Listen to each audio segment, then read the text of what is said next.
بسم اللہ الرحمن الرحیم۔ السلام علیکم، میں ڈاکٹر ٹی ایم خان۔ آج ہم بات کریں گے ہومیوپیتھک میڈیسن برومیم کے اوپر۔ برومیم عام طور پہ یہ آلات تنفس کی دوا سمجھی جاتی ہے، یعنی کہ نرخرا پھیپھڑوں ہوا کی نالی پہ اس کا خاص اثر ہے۔ اگر کسی کو کھانسی ہے بہت زیادہ اور ہوا کی جو نالیاں ہیں وہ سوجی ہوئی ہیں، بریتھ کرنے میں دقت ہوتی ہے، تو اس میں یہ دوا بہتر کام کرتی ہے۔ کان اور گلے کے غدودوں کا پھولنا، جیسے وہ بچوں میں ممپس ہو جاتے ہیں نا، کنپیڈ جن کو کہتے ہیں، اس میں بھی یہ اچھا کام کرتی ہے۔ اس کے علاوہ بیلاڈونا اور برائٹا کار، یہ بھی بچوں کے ممپس پہ بہترین کام کرتی ہیں۔ تو گلڑ ہو، اس میں بھی یہ دوا کام کرتی ہے، جیسے کونی میں کلکیلیا فلور ہے، تھائروڈینی میں یہ دعائیں، اور پھر تھوجا ہے، یہ بھی گلڑ پہ کام کرتی ہیں۔ تو گلڑ کے جو گوائٹر ہے وہ اگر سخت ہو تو پھر کلکیلیا فلور کام کرتی ہے، اور نرم اگر ہو گوائٹر جو ہے تو وہ برومیم اور کونیم اس پہ اچھا کام کرتی ہے۔ تھائروڈینیم بھی اگر پلپٹیشن ہو اور ہاتھ کامتے ہوں، پسینہ زیادہ آتا ہو، تو اس پہ وہ کام کرتی ہے۔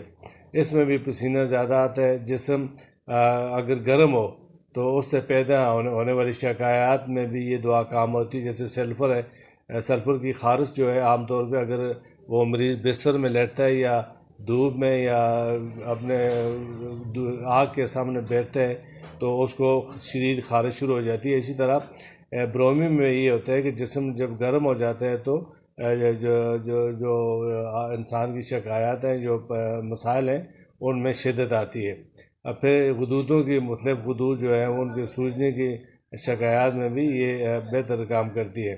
بائیں طرف کا سر درد، اور خاص طور پہ اگر دودھ پینے کے بعد آدھے سر کا درد ہو جائے تو یہ اچھا کام کرتی ہے۔ پھر اگر بہتے ہوئے پانی کو دیکھنے سے یا بہتے ہوئے پانی کے اوپر سے کراس کرنے سے بھی سر درد ہو جاتا ہے تو یہ اس صورت میں بھی یہ دوا اچھا کام کرتی ہے۔ ٹاسلز اگر گہرے سرخ ہوں اور ان میں درد ہو تو میدا، کھانا کھانے سے معدے کی تکالیف وقتی طور پہ کم ہوتی ہوں تو بھی یہ دوا اچھا کام کرتی ہے۔ خونی بواسیر ہو، سیاہ پاخانات ہو، خونی بواسیر لیکن پاخانہ بالکل بلیکش سیاہ قسم کا پاخانہ، کالی کھانسی میں بھی یہ دوا استعمال ہوتی ہے۔ کالی کھانسی میں 30 پوٹنسی میں آپ اس کو صبح دوپہر شام 10 دن لگاتار دیں تو انشاءاللہ کافی فرق پڑے گا۔ تو خشک کھانسی ہو، واز بیٹھی ہو، اگر سینے کی ہڈیوں میں جلن اور درد ہو، پھر جمناسٹک کے جو کھلاڑی ہیں یا کوئی بھی ہارڈ ایکسرسائز کرنے والے جو لوگ ہیں، اگر ان کا دل بڑھ جائے تو بھی اس دل کو بھی نارمل پوزیشن میں لاتی ہے۔ ریسٹاکس پہ بھی یہ علامت ہے، ریسٹاکس جو دوائی ہے وہ بھی اس صورت میں دی جاتی ہے۔ پھر اگر مرد کے پھوٹے پھول کر سخت ہو جائیں اور عورتوں کی چھاتیوں میں رسولیاں بن جائیں جن میں چبھنے والا درد ہو، خاص کر بائیں چھاتی میں، اور اس کے علاوہ یہ کہ سوتے میں جھٹکے آنا، جیسے آرم میٹ میں بھی ہے، اور بھی دوائیاں میں نے بتائی تھیں کہ جاگتے میں جھٹکے اور سوتے میں جھٹکے کچھ دعاؤں میں ہوتا ہے کہ مطلب جو جسم میں تھرلنگ سی پیدا ہو جاتی ہے۔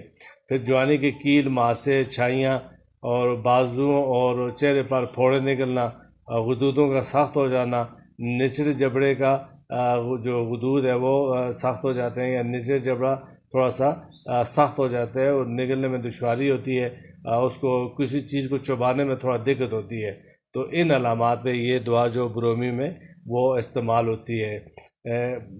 یہ ذہن میں رکھیں کہ یہ برونکائٹس اور آلات تنفس پہ اس دعا کا گہرا اثر ہے، اور اس کی یہ علامات جو ہیں زیادہ کاؤنٹ کی جاتی ہیں اس کے استعمال کے لیے، کہ پانی بہتا ہوا پانی دیکھے تو چکر آتے ہیں، دودھ پینے سے سر میں درد ہو جاتا ہے۔